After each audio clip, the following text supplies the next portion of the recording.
प्रधानमंत्री नरेंद्र मोदी और अमित शाह की जोड़ी ने बंगाल में केवल चुनाव नहीं जीता, बल्कि राष्ट्रीय राजनीति का पूरा समीकरण बदल दिया। एक तरफ पीएम मोदी के रैलियों में उमड़ा जन सैलाब और मोदी मोदी के नारों ने माहौल बनाया, दूसरी तरफ अमित शाह की माइक्रो मैनेजमेंट वाली रणनीति ने हर सीट पर जीत की जमीन तैयार की। कभी बीजेपी के लिए मुश्किल माने जाने वाले बंगाल में भगवा लहराना इस बात का संकेत है कि मोदी का करिश्मा और शाह की रणनीति जब साथ आते हैं तो असंभव भी संभव हो जाता है।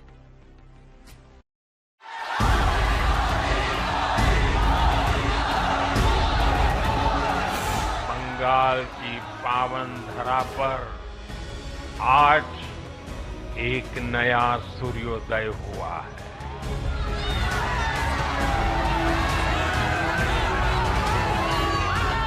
ये उस अड़िग विश्वास की हुंकार है जिसने डर, तुष्टीकरण और हिंसा की राजनीति को जड़ से उखाड़ फेंका है।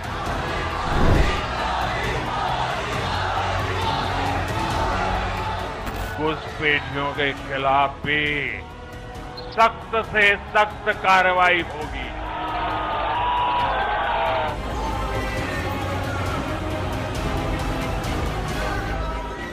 जहां भाजपा, वहां गुड गवर्नेंस।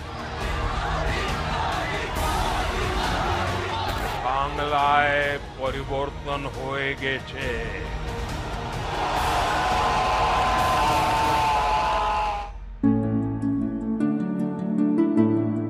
बंगाल में सत्ता का बदला हुआ फसाना कह रहा है कि मोदी है तो जीत मुमकिन है। कह रहा है कि इस आवाज में वो मैजिक है जिस पर जनता यकीन करती है। भाई हमें अपना जाल को नहीं खिलाओ, पुरानी चीजें खाने है यार।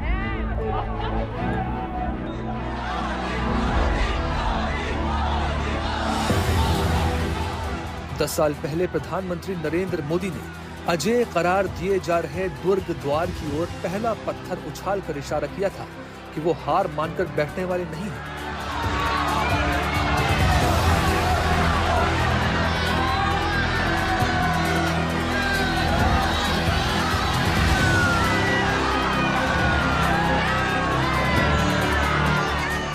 ऐसे ही नहीं भगवा हो गया बंगाल की राजनीति का रंग। 19 रैलियां, 5 रोड शो किए थे प्रधानमंत्री नरेंद्र मोदी ने और हर रैली के पीछे पूरी ताकत झोंकती थी। बंगाल में जहां जहां गया हूं, बंगाल के लोगों का जो मैंने मिजाज देखा है, मैं इस विश्वास के साथ वापस जा रहा हूं कि 4 मई के नतीजों के बाद बीजेपी के शपथ ग्रहण समारोह में मुझे आना ही है।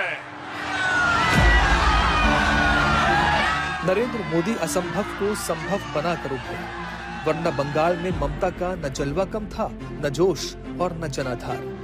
लेकिन जब मोदी नाम की आंधी चली तो न ममता का आत्मविश्वास बचा और न उनके आक्रामक तेवर और न ही पार्टी का रुतबा।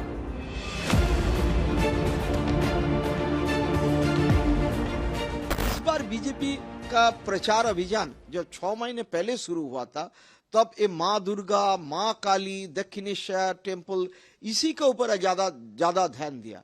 पहले दफा है कल्चरल, दूसरे दफा है तृणमूल से नहीं आना, तीसरा जो है वो बार बार बंगाल प्राइड के ऊपर हाथ कर रहे थे, चौथा है एक बड़ा महत्वपूर्ण है। देखिए बंगाल का जो चुनाव करते हैं, पुलिस जो है, सरकारी कर्मी है, उसको डीए का बहुत दिन से ठीक से नहीं मिल रहा था। इस बार बीजेपी का पहले से नारा था कि हम लोग पावर में आएगा तो आपको डीए मिलेगा, आपका वेतन बढ़ेगा, तो सरकारी कर्मचारी का मन भी वो जीत लिया। राष्ट्रीय अध्यक्ष आदरणीय नितिन नवीन जी उनका स्वागत कर रहे हैं। इस जीत का सबसे बड़ा चेहरा प्रधानमंत्री नरेंद्र मोदी जरूर है, लेकिन कामयाबी की इस अद्भुत कहानी में अहम किरदार गृह मंत्री अमित शाह भी है।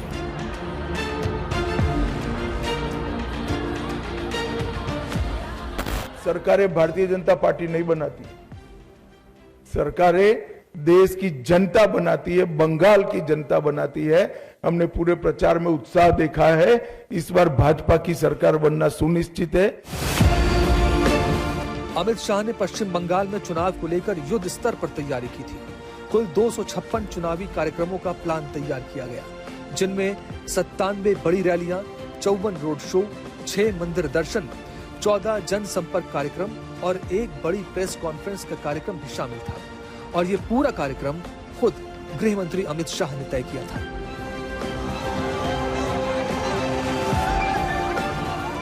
जब अमित शाह बंगाल में लगातार भाषण दे रहे थे तो सब सोच रहे थे उन्हें बांग्ला भाषी राज्य में कौन सुन रहा होगा, लेकिन जब नतीजे आए तो अमित शाह ने भाषा और क्षेत्र की सारी सीमाओं को तोड़ डाला।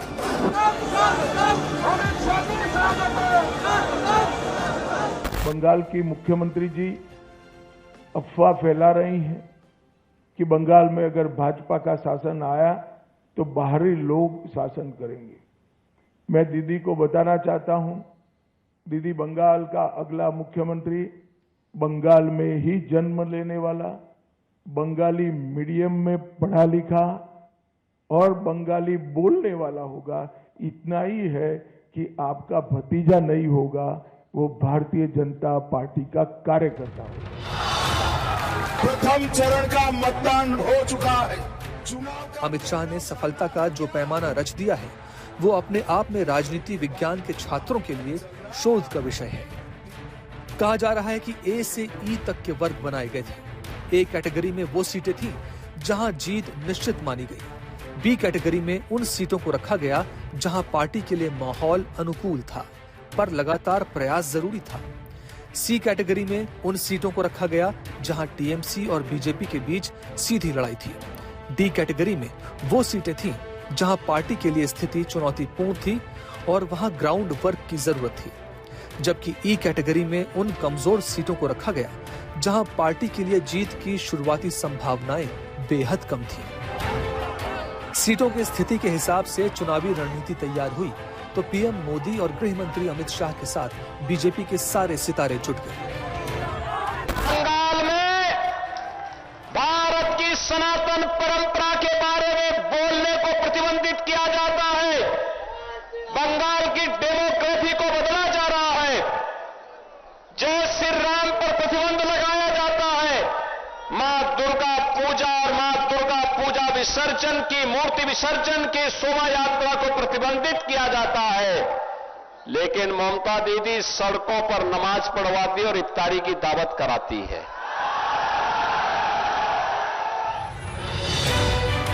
प्रधानमंत्री मोदी और गृह मंत्री अमित शाह का जादू तो सर चढ़कर बोल ही रहा था।